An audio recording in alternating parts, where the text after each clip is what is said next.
নমস্কার। যুক্তি তর্ক সঙ্গে অর্কয় আপনাদের স্বাগত। আপনাদের সঙ্গে আমি অর্কপ্রভ সরকার। শুধু ইউনূসের খেল খতম। ইউনূস যে একজন প্যাথোলজিক্যাল লায়ার সেটা আমরা বুঝেই গিয়েছিলাম, তা আরও একবার প্রমাণিত হলো। কিরকম?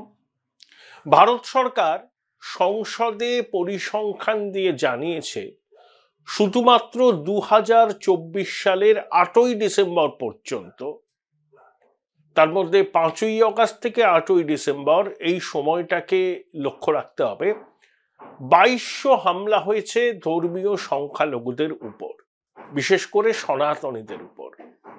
তাদের ধর্মস্থানকে অপবিত্র করা হয়েছে, মাতৃশক্তির সম্ভ্রমহানি হয়েছে, খুন হয়েছেন। এমনকি এক মাতৃশক্তিকে চট্টগ্রামে এমনভাবে খুন করা হয়েছে এবং গলা থেকে কণ্ঠীর মালাটাও ছিনিয়ে নেওয়া হয়েছে। এরকম বহু ঘটনা ঘটেছে। এগুলো তাও তো ধর্মীয় সংখ্যালঘুরা সাহস করে অভিযোগ জানাতে পেরেছেন। অভিযোগ জানাতে পারেননি এমন ঘটনা আরো 4 গুণ। ধরে রাখুন প্রায় 9 থেকে 10,000 এরকম ঘটনা ঘটেছে বাংলাদেশে 5ই অগাস্ট থেকে ওই 8ই ডিসেম্বর পর্যন্ত। মাতৃমূর্তি অবমাননা হয়েছে, আমাদের প্রতিমা ভাঙচুর করা হয়েছে। সম্প্রতি আর একটা ছবি এসছে যেখানে প্রতিমা ভাঙচুর করা হয়েছে, কিন্তু কারুর কোনো হেলদোল নেই। শুধু ইউনূস বিষয়টাকে ভারতীয় মিডিয়ার অতিরঞ্জন অপপ্রচার বলে চালিয়ে দেওয়ার চেষ্টা করেছিলেন, কিন্তু বিষয়টা যে তা নয় সেটা বাংলাদেশের মানুষ মাত্রই জানেন। আমাকে প্রচুর মানুষ বাংলাদেশ থেকে ফোন করেন, ইমেল করেন। তারা কিন্তু সবাই বেশিরভাগ হচ্ছে ধর্মে মুসলমান। তারা উদ্বেগ প্রকাশ করছেন। তাদের বক্তব্য হচ্ছে যে শুধু ইউনূস তার জঙ্গি সহযোগীদের নিয়ে দেশটাকে কার্যত অন্ধকার যুগে নিয়ে যাচ্ছে। এটাই হওয়ার ছিল, কারণ মুক্তিযুদ্ধের পরাজিত শক্তি এখন শাসন ক্ষমতায়। তারা বাংলাদেশের অস্তিত্বকে স্বীকার করে না, যেন তেন প্রকারেও বাংলাদেশের সঙ্গে পাকিস্তানের সম্পর্ককে মজবুত করতে চায়। এই যে ধরুন সয়াবিন তেল, বাংলাদেশে আকাল পড়েছিল, ভারত থেকে আমদানি করা যাচ্ছিল না, 8 টাকা লিটারে দাম বেড়ে গেছে। ভাবুন। তারপর পরিস্থিতি সামাল দেওয়ার জন্য মেসি আর নেইমারের দেশ থেকে জাহাজে করে সয়াবিন তেল আমদানি করা হয়েছে। সেগুলো অপরিশোধিত তেল, সেগুলোকে শোধন করে বাজারে নিয়ে যেতে সময় লাগবে, কিন্তু যা চাহিদা তার কণামাত্র পূরণ হবে এই আমদানির ফলে। চট্টগ্রাম বন্দরে দ্বিতীয় পাক জাহাজ এসছে, অনেকগুলো কন্টেনার। আগে যে জাহাজটা এসছিল তার থেকেও কন্টেনারের সংখ্যা দ্বিগুণ। তাতে নাকি বস্ত্রশিল্পের প্রয়োজনীয় কাঁচামাল, চিনি ইত্যাদি রয়েছে আর কি। দেখুন, বাংলাদেশের ব্যবসায়ীদের উপর জঙ্গি জেহাদিরা চাপ দিচ্ছেন যে বেশি দাম দিয়ে হলেও পাকিস্তান থেকে কাঁচা মাল আমদানি করার জন্য। ব্যবসায়ীরা ভয়ে মেনে নিচ্ছেন। তাহলে কি হচ্ছে? কাঁচামাল আমদানির খরচ বাড়ছে। তাহলে কাঁচামাল আমদানির খরচ বাড়লে পণ্য উৎপাদনের খরচ বেড়ে যায়। তাহলে যে সস্তায় যে রপ্তানি করত বাংলাদেশের বস্ত্রশিল্প, সেটা ধাক্কা খাচ্ছে। 100 বিলিয়ন মার্কিন ডলার 2025 সালে বস্ত্রশিল্প রপ্তানি করে বিদেশি মুদ্রা উপার্জন করার লক্ষ্যমাত্রা ধার্য হয়েছিল বাংলাদেশে। 1 বছর আগেও 80 বিলিয়ন মার্কিন ডলার তারা রপ্তানি করে পেয়েছে, কিন্তু এবার সেটা অনেক কমে যাবে। অনেক বড় বড় কনগ্লোমারেট, যাদের রিয়েল এস্টেট আছে, বস্ত্রশিল্প আছে, তারপরে সেমিকন্ডাক্টর আছে, মিডিয়া আছে, তারা ঢুকছে। বেক্সিমকো 172টা কোম্পানি ছিল এই মাদার কোম্পানির আন্ডারে, সাবসিডিয়ারি। তার মধ্যে 36টা দেওয়ালিয়া হয়ে যাবে। যে বিপুল পরিমাণ ঋণ তারা নিয়েছিল বাংলাদেশের বিভিন্ন ব্যাংক থেকে, সেই ঋণ কার্যত অনাদায়ী ঋণে পরিণত হবে। এই হচ্ছে পরিস্থিতি। তারপর বাংলাদেশের বস্ত্র শিল্পে উচ্চ পদে বহু ভারতীয় কাজ করতেন, ডিজাইনার, টেকনোক্র্যাট, উচ্চপদস্থ আধিকারিক। যেভাবে ভারত বিরোধিতা সুর চড়ছে বাংলাদেশে, বহু ভারতীয় আর বাংলাদেশে থাকছেন না, তারা চলে এসছেন। তাই দক্ষ ম্যান পাওয়ার, বিশেষ করে ম্যানেজারিয়াল স্কিল এবং ডিজাইনের জন্য ভারতীয়রা ওখানে ছিলেন, তারা চলে এসছেন। আর এর ফলে ভারতের কোয়েম্বাটুর বলুন, লুধিয়ানা বলুন, নয়ডা বলুন, ওইখানে এই বস্ত্র শিল্প ফ্লারিশ করছে। আমরা আশা করছি প্রায় 3 বিলিয়ন অতিরিক্ত রেভিনিউ আমরা পাবো বস্ত্র শিল্প মানে পোশাক আশাক রপ্তানি করে। এই হচ্ছে ইউনূসের বেসিক মতলব, অর্থাৎ বাংলাদেশের অর্থনীতিকে ধ্বংস করো। শেখ হাসিনার সঙ্গে ও প্রতিশোধ নিতে চাইছে শেখ হাসিনার উপরে। তার কারণ শেখ হাসিনা গ্রামীণ ব্যাংকের অনেক বেআইনি কাজকর্ম ধরে ফেলেছিলেন। তিনি ইউনূসের উপর প্রায় 600 কোটি টাকা কর ধার্য করেছিলেন। ইউনূস কিন্তু একটা কাজ করেছেন, তার নিজের উপর যে কর ধার্য করেছিল সরকার, সেই কর মুকুব করে দিয়েছেন এবং গ্রামীণ ব্যাংকে 2029 সাল পর্যন্ত করমুক্ত ব্যবসা চালাবার অধিকার দিয়েছেন। এটা হচ্ছে ইউনূসের অ্যাচিভমেন্ট।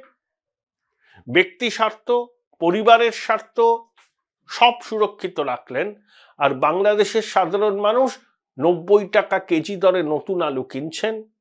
সমস্ত শাক সবজির দাম সাধারণ মানুষের নাগালের বাইরে। বাংলাদেশের মানুষ মাছ খেতে ভালোবাসেন, আমরাও বাসি, কিন্তু মাছ বাজারে গিয়ে কিনবেন কি করে? তাই বাধ্য হয়ে মাছের কাঁটা কিনে মাছ খাওয়ার স্বাদ মেটাচ্ছেন। ভারতের বিদেশ মন্ত্রকের মুখপাত্র সাংবাদিক বৈঠক করেছেন 20 ডিসেম্বর, রণধীর জয়সওয়াল।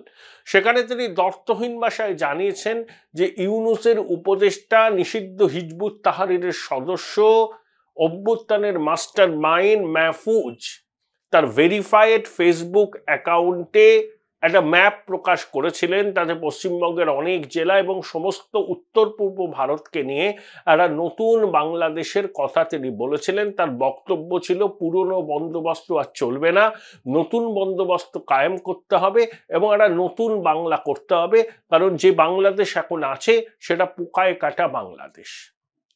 সেই নতুন বাংলাদেশ তৈরি না হলে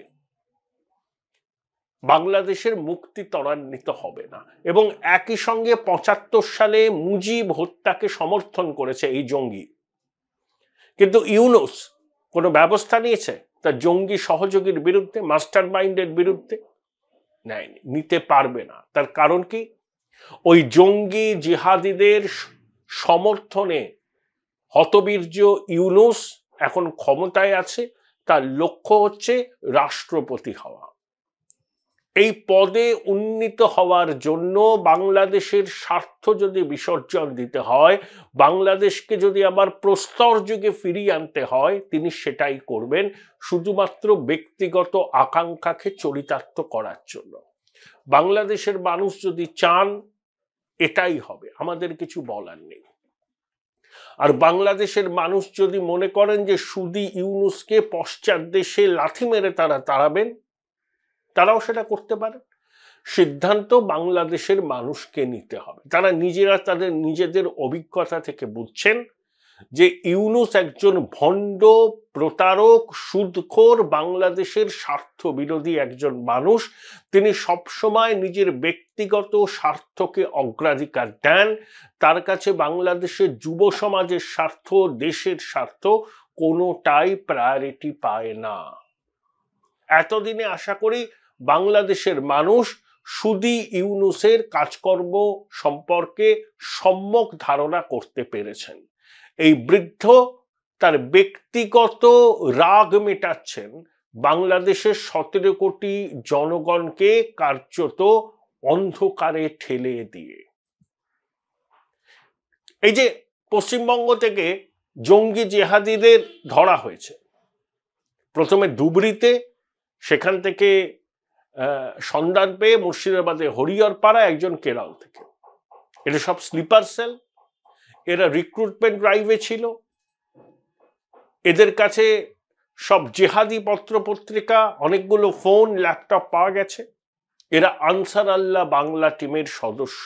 এই আনসার আল্লাহ বাংলা টিমের নেতাকে জসিমউদ্দিন রহমানি, তাকে অন্তর্বর্তী সরকার ক্ষমতায় এসেই জেল মুক্তি করেছিল। সেরা মাইক ফুঁকতে ফুঁকতে একটা খোলা জিপের উপর দাঁড়িয়ে নিরাপত্তা রক্ষী পরিবেষ্টিত হয়ে জেল থেকে বেরিয়েছে। বেরিয়েই ভারতের বিরুদ্ধে বিষোদগার, ভারতকে রক্তাক্ত করার হুমকি দিচ্ছে এবং পরিকল্পনা করছে। এই জসিমউদ্দিনের অনুগামীরাই কিন্তু সীমান্ত পেরিয়ে ভারতবর্ষে ঢুকেছিল, জাল পাসপোর্ট চক্রের ব্যবসা ফিদে বসেছিল। এদের লক্ষ্য কিন্তু চিকেন নেক। দেখবেন বাংলাদেশের এই জিহাদিরা বারবার করে হুমকি দিচ্ছে যে চিকেন নেককে আমরা আক্রমণ করব। তাহলে চিকেন নেককে যদি আমরা আক্রমণ করতে পারি, তাহলে উত্তর পূর্ব ভারতের সঙ্গে মেনল্যান্ড ইন্ডিয়ার যোগাযোগটা বিচ্ছিন্ন হবে। এসব হুঙ্কার দেয়া সহজ, এগুলো করতে আসলে কি পরিণতি হবে বাংলাদেশের 17 কোটি মানুষ যেন ভেবে দেখেন। পাকিস্তান জানে সার্জিক্যাল স্ট্রাইকের অভিঘাত কি হতে পারে। অতএব এই হচ্ছে ইউনূসের শাসনকালে বাংলাদেশের অবস্থা। D8 বৈঠকে কায়রোতে গিয়ে দেখা করলেন, শাহবাজ শরীফের সঙ্গে একান্তে কথা বললেন, ভিসা সহজ হবে বাংলাদেশি ন্যাশনালসের জন্য, জিনিসপত্র বাংলাদেশ থেকে আমদানি হবে, সব ঠিক আছে। নওয়াজ শরীফ আসবেন জানুয়ারি মাসে, আসতেই পারেন, সেটা নিয়ে আমার কিছু বলার নেই। কারণ ভুট্টো কিন্তু বাংলাদেশ স্বাধীন হওয়ার পর বাংলাদেশে এসেছিলেন, স্বয়ং শেখ মুজিব তাকে বিমানবন্দরে গিয়ে স্বাগত জানিয়েছিলেন। বাংলাদেশ একটা স্বাধীন সার্বভৌম রাষ্ট্র, পাকিস্তানও একটা স্বাধীন সার্বভৌম রাষ্ট্র। দুদেশের রাষ্ট্রপ্রধান আলাদা করে কথা বলতে পারেন, তাদের দেশের স্বার্থ সুরক্ষিত রাখার জন্য নীতি প্রণয়ন করতে পারেন, একে অন্যকে নিজেদের দেশে আমন্ত্রণ করতে পারেন। এটা নিয়ে আমাদের বলার কিছু নেই। আমাদের আশঙ্কা হচ্ছে অন্য জায়গায়। কারণ 71 সালে ভারতের সঙ্গে যুদ্ধে হার পাকিস্তান মেনে নিতে পারেনি। তারপরে ভুট্টো বলেছিলেন 1000 বছর ধরে হিন্দুস্তানের সঙ্গে যুদ্ধ করব। শেখ হাসিনার সময় বাংলাদেশে জঙ্গি জেহাদিদের বিরুদ্ধে সর্বাত্মক অভিযান চালিয়েছিল বাংলাদেশ প্রশাসন।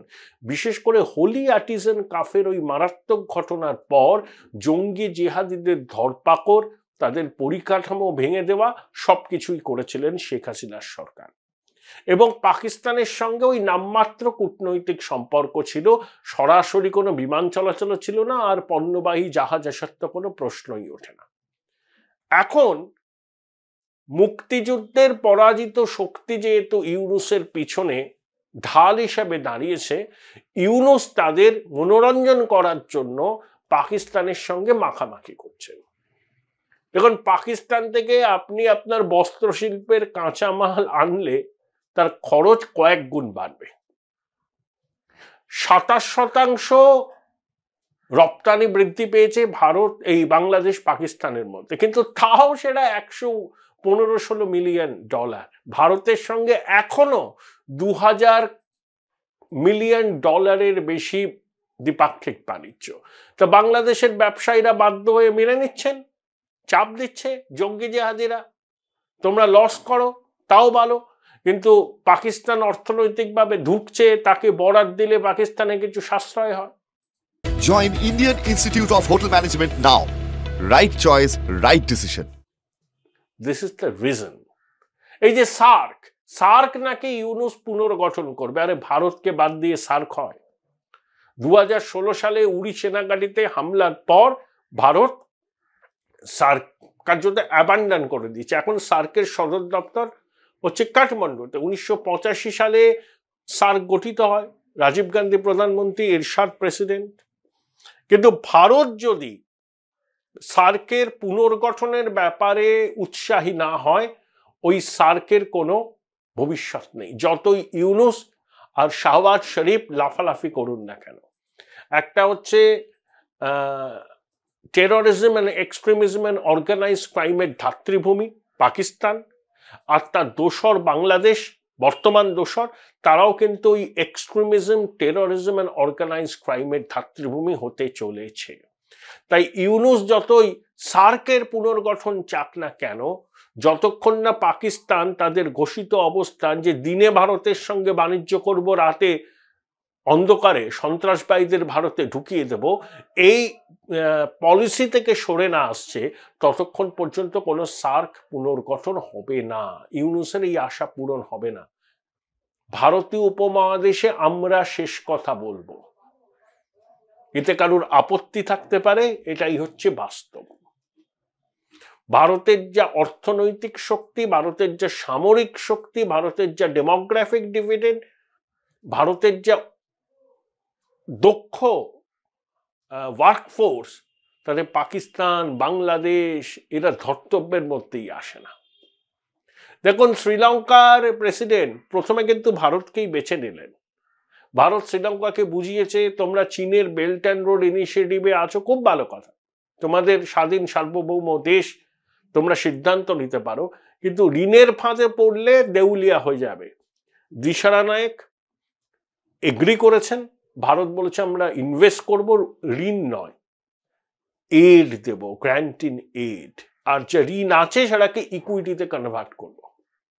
এবং দিশারা নায়েক কি বলেছেন, যে শ্রীলঙ্কার মাটি থেকে ভারত বিরোধী কোনো কার্যকলাপ তার প্রশাসন বরদাস্ত করবে না। শ্রীলঙ্কার যারা সিভিল সার্ভেন্ট হবেন, এরকম 1500 জন ভারতবর্ষের ট্রেনিং নেবেন। মানে আমাদের এখানে যারা ইউপিএসসি পাশ করেছেন, যারা আইএস আইপিএস হবেন, তারা যেরকম ভাবে প্রশিক্ষণ নেন কর্মজীবন শুরুর আগে, শ্রীলঙ্কার যারা সিভিল সার্ভেন্ট অ্যাসপিরেন্ট তারাও ভারতবর্ষে প্রশিক্ষণ নেবেন। এবার ভাবুন, তারা প্রশিক্ষণ নিয়ে বেরোলে ধীরে ধীরে তাদের পদোন্নতি হবে, তারা শ্রীলঙ্কা প্রশাসনের বিভিন্ন গুরুত্বপূর্ণ পদে আসীন হবে। ভারতেও সরকারি প্রশাসনে এই আইএস আইপিএসরা বিভিন্ন গুরুত্বপূর্ণ পদে যাবেন পদোন্নতি হতে হতে। তখন ধরুন ভারত শ্রীলঙ্কার মধ্যে কোনো চুক্তি হবে, ধরুন শ্রীলঙ্কার রেল বোর্ডের চেয়ারম্যান এমন একজন হলেন যিনি ভারতবর্ষে রেল বোর্ডের চেয়ারম্যানের ব্যাচমেট, একসঙ্গে তারা ভারতবর্ষ ট্রেনিং নিয়েছে। তখন তো অনেক সহজে কোনো জটিলতা থাকলে সেই জটিলতার নিরসন হবে। এটা হচ্ছে ভারতের কূটনীতির সাফল্য। এই যে নেপাল অগ্নিবীর প্রকল্প নিয়ে নেপালের আপত্তি ছিল, বলছিল এরকম ভাবে কয়েক বছর চাকরি করে এগুলো বেকার হয়ে যাবে। আমাদের সেনাপ্রধান নেপালে 4 দিনের জন্য গিয়েছিলেন, সেখানকার প্রধানমন্ত্রীর সঙ্গে দেখা করেছেন, এবং শোনা যাচ্ছে অগ্নিবীর প্রকল্পে আবার গোর্খারা পার্টিসিপেট করবেন। তাহলে আস্তে আস্তে শ্রীলঙ্কা বলুন, নেপাল বলুন, তাদের সঙ্গে ভারতের সম্পর্ক মজবুত হচ্ছে। এবং মালদ্বীপ, যে মুইজ্জু ভারত বিরোধিতাকে পুঁজি করে ক্ষমতায় এসেছিলেন, তিনিও ভারতের সঙ্গে সম্পর্ক মজবুত করতে চান। ভারতীয় ইনভেস্টমেন্ট হবে। ওই আর্কিপেলাগো, তাতে ভারতীয়রা যাচ্ছিলেন না। যখন ওই মুইজ্জুর কয়েকজন মন্ত্রী নরেন্দ্র মোদী সম্পর্কে আপত্তিকর মন্তব্য করেছিলেন, তখন মুইজ্জু বোঝেন যে ভারতীয় টুরিস্টরাই যদি মলদ্বীপ না যায়, তাহলে তো মলদ্বীপের অর্থনীতি ভেঙে পড়বে। তিনি দৌড়ে আসেন পরিস্থিতি নিয়ন্ত্রণ। এবং সব থেকে বড় কথা, চীনও কিন্তু ওই সীমান্ত সমস্যা নিরসন করতে তৎপর হয়েছে। এই যে স্পেশাল রিপ্রেজেন্টেটিভ পর্যায়ের 23তম বৈঠক হলো, তার আগে রাশিয়ার কাজান শহরে ব্রিক্স সামিটে 500 বৈঠকে শি জিনপিং আর মোদিজি কথা বলেছিলেন। তারপর জয়শঙ্কর আর ওয়াং ইর সাথে কথা হলো ব্রাজিলে G20, এবং তারপরে স্পেশাল রিপ্রেজেন্টেটিভের বৈঠক। 6 দফা বিষয়ে মোটামুটি আলোচনা হয়েছে। ঐক্যমত্য হয়েছে কিনা জানি না, চীন দাবি করছে ঐক্যমত্য হয়েছে, কিন্তু ভারতের বিদেশ মন্ত্রক এখনো এই কনসেনসাস শব্দবন্ধটা ব্যবহার করেনি। আমাদের কি লাভ যে নাথুলা দিয়ে আবার বাণিজ্য শুরু হবে, মানস সরোবর কৈলাসে তীর্থযাত্রীরা যেতে পারবেন, এবং সীমান্তে ডি এনগেজমেন্ট, ডি এসকালেশন এবং ডিমিলিটারাইজেশনের জন্য দুপক্ষই কথা বলছে। দেখুন, জামাতে ইসলামের একটা 15 সদস্যের দল চীনে গিয়েছিল। চীন কিন্তু পরিষ্কার বলে দিয়েছে পরিবর্তিত পরিস্থিতিতে তারা বাংলাদেশকে সমর্থন করতে পারবে না, এবং ভারতের সঙ্গে তাদের সম্পর্ককে খারাপ করতে চায় না বাংলাদেশের বিষয়ে নাক গলিয়ে। তাই অগতির গতি পাকিস্তান, পাকিস্তান নিজে জঙ্গি হানায় বিধ্বস্ত। 71 সালে 16 ডিসেম্বর 93,000 সৈন্য নিয়ে নিয়াজি আত্মসমর্পণ করেছিলেন। তার 43 বছর পরে 2014 সালে 16 ডিসেম্বর পাকিস্তানের পেশোয়ারে আর্মি পাবলিক স্কুলে তেহরিকে তালিবান পাকিস্তান হামলা চালালো। 150 জন মারা গিয়েছিলেন। অত্যন্ত দুঃখজনক ঘটনা। তার মধ্যে বাচ্চা বাচ্চা ছেলে ছিল, শিক্ষক অশিক্ষক ছিল। মূলত সেনাদের পরিবারের ছেলেরাই ওখানে পড়ে। তাহলে 16 ডিসেম্বর পাকিস্তানের জাতীয় জীবনে একটা লজ্জার দিন, একটা আতঙ্কের দিন। যে পাকিস্তান 30 লক্ষ বাঙালিকে খুন করেছিল, 2 লক্ষ মহিলার সম্মান লুট করেছিল, যে পাকিস্তান গণহত্যার জন্য এখনো বাংলাদেশের কাছে ক্ষমা চায়নি, সেই পাকিস্তানের সঙ্গে মাখামাখি করার একটাই উদ্দেশ্য, যে বাংলাদেশের নামটা পরিবর্তন করা, Islamic Republic of east Pakistan. কারণ বাংলাদেশের সৃষ্টি বাঙালি জাতীয়তাবাদ, বাংলা জাতীয়তাবাদ, এটা জামাত, রাজাকার, হিজবুত এরা মানে না। এরা জিন্নার দ্বিজাতি তত্ত্বের সমর্থক। 47 সালে ধর্মের ভিত্তিতে ভাগ হয়েছিল ভারতবর্ষ, সেটাকেই তারা মনে করে যে ওটাই ঠিক ছিল। তারপর দ্বিজাতি তত্ত্বের মূলে কুঠারাঘাত করে ভাষার দাবিতে, বাংলা জাতীয়তাবাদের দাবিতে বাংলাদেশের পত্তন। জঙ্গি, জিহাদি, রাজাকার এরা তো পছন্দ করবে না। বাংলাদেশে এরা জোক সমাজ মাধ্যমে ঘুরে বেড়াচ্ছে, খুব মজার, যে ছেলেদের কখনো মায়না জিজ্ঞাসা করবেন না, মেয়েদের কখনো বয়স জিজ্ঞাসা করবেন না। আর 71 সালে মুক্তিযুদ্ধে জামাতে ইসলামীর ভূমিকা ছিল, ভুল করেও এই প্রশ্ন তাদেরকে করবেন না। অর্থাৎ বাংলাদেশেই মানুষই এগুলো ছড়াচ্ছেন সমাজ মাধ্যমে। আমি এখনো বিশ্বাস করি যারা এখানে দাপিয়ে বেড়াচ্ছেন তারা কিন্তু বাংলাদেশের সিংহভাগ মানুষের প্রতিনিধি নন। বাংলাদেশের বেশিরভাগ মানুষ ভারতের সঙ্গে সুসম্পর্ক চান, সাংস্কৃতিক আদান প্রদান চান, বাণিজ্যিক আদান প্রদান চান, এবং ভারতকে তারা বন্ধু রাষ্ট্র বলে মনে করেন। মুক্তিযুদ্ধে ভারতের ভূমিকা যদি কেউ অস্বীকার করে, তার থেকে নির্লজ্জ, বেহায়া, মাতৃজঠরের লজ্জা আর দ্বিতীয় কেউ হতে পারে না। মুক্তিবাহিনীকে পরিপূর্ণভাবে সহায়তা করেছিল ভারতীয় সেনাবাহিনী, এবং খান সেনা যখন বাঙালিদের উপর অত্যাচার করছে, ইন্দিরা গান্ধী সারা বিশ্ব ঘুরে পাকিস্তানের এই অত্যাচারের বিরুদ্ধে জনমত সংগ্রহ করেছিলেন। এমনকি নিক্সন কিসিঙ্গারের বঙ্গোপসাগরে 7 ফ্লিট পাঠানোর হুমকিকে অগ্রাহ্য করে বাংলাদেশের সেনা অভিযান করেছিলেন পাক বাহিনীর বিরুদ্ধে। তার পরিণতিতে বাংলাদেশ স্বাধীন হয়েছে। এই ইতিহাস জঙ্গি জিহাদিরা মুছে দিতে চাইলেও কোনোদিন এই ইতিহাস মোছা যাবে না, এটাই বাস্তব। কিন্তু ইউনুসের ভান্ডাফোর, ইউনুস যে এরা ধূর্ত, বদমাইশ, চশমখোর, সুদখোর এবং অত্যন্ত লোভী গতবীর্য বৃদ্ধ, 5ই আগস্টের পর থেকে এই কাল পর্বে আপনারা নিশ্চয়ই সেটা বুঝেছেন। কোনো ঢাকঢাক গুড়গুড় না করে এখন ও সরাসরি পাকিস্তানের কোলে উঠে বসেছে। পাকিস্তানের কোলে উঠে বসার অর্থ হলো বাংলাদেশের স্বাধীনতা, স্বতন্ত্র অস্তিত্বকে অস্বীকার করা। সেটা ইউনুস সচেতনভাবে করছেন। বাংলাদেশের সিংহভাগ মানুষের সমর্থনের বিরুদ্ধে গিয়ে বাংলাদেশের সিংহভাগ মানুষ ইউনুসের এই ভূমিকাকে সমর্থন করেন। আপনি যে কোনো সময় একটা সার্ভে করুন, একটা ওপিনিয়ন পোল করুন, দেখবেন যে বাংলাদেশের মানুষের সিংহভাগ পাকিস্তানের সঙ্গে এই রকম মাখামাখি পছন্দ করে না। কারণ পাকিস্তানের জিডিপির পরিমাপ হয় মৌলবাদ দিয়ে, রপ্তানির পরিমাপ হয় টেরোরিজম দিয়ে। তাহলে পাকিস্তানের নতুন দোসর বাংলাদেশকেও দুনিয়া এইভাবেই অভিহিত করবে। মৌলবাদীদের যেরকম রমরমা,